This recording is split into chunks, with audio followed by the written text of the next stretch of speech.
काँग्रेस प्रदेशाध्यक्ष हर्षवर्धन सपकाळ यांच्या वक्तव्यावरून भाजप आक्रमक झाली असून जळगाव शहरात निषेध आंदोलन छेडण्यात आलं आहे।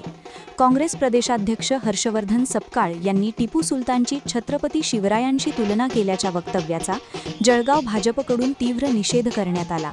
भाजप कार्यकर्त्यांनी काँग्रेस भवनासमोर प्रतिकात्मक अंत्ययात्रा काढत सपकाळ यांचा पुतळा जाळला। भाजपाचे आमदार सुरेश भोळे यांच्या नेतृत्वाखाली हे आंदोलन करण्यात आले।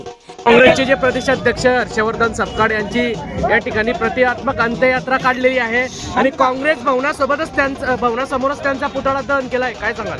आम्ही त्यांचा निषेध केला आहे। त्यांची अंत्ययात्रा काँग्रेस होण्याच्या याच्यासाठी काढली की काँग्रेसला जाग यावी।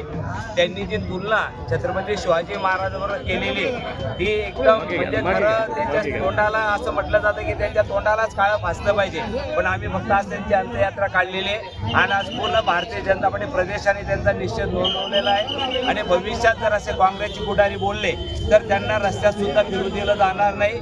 आज खरं हा आमचा महाराष्ट्राचा अपमान त्यांनी केलेला आहे। जे आमचं पाहिलं असेल तर आमचं दैवत छत्रपती शिवाजी महाराज आहे, त्यांची जी तुलना त्यांनी अशा टिपू सुलतानशी केलेली की त्यांचं योगदान काही नसताना मला वाटतं त्यांनी तुलना केल्यामुळे आमच्या भावना आणि पूर्ण आम्ही हिंदू म्हणून आमच्या ज्या भावना हे झालेल्या आहेत, दुखावलेल्या आहेत, त्याचा आज हिंदू म्हणून आम्ही तीव्र निषेध करतो आणि पूर्ण महाराष्ट्राचा स्वाभिमान त्यांनी खरं आज त्यांच्या भावना दुखावलेल्या आहेत। मागणी काय मामा आपली आता?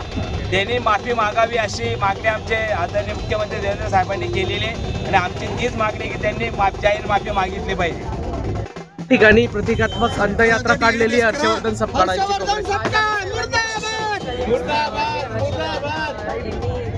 स्टेटमेंट केलं होतं म्हणजे शिवाजी महाराजांची तुलना स्वतःसोबत केली ती एकदम निषेध आहे। ती तुलना होऊ शकत नाही। आमचे शिवाजी महाराज आमच्यासाठी दैवत आहे आणि आपले सर्व हिंदू लोकांची जी भावना आहे ती त्यांनी दुर्बली आहे, त्यामुळे आमचा तीव्र निषेध आहे। त्यामुळे त्यांची आम्ही अंत्ययात्रेने काढली होती आणि त्यांनी माफी मागावी असं आम्ही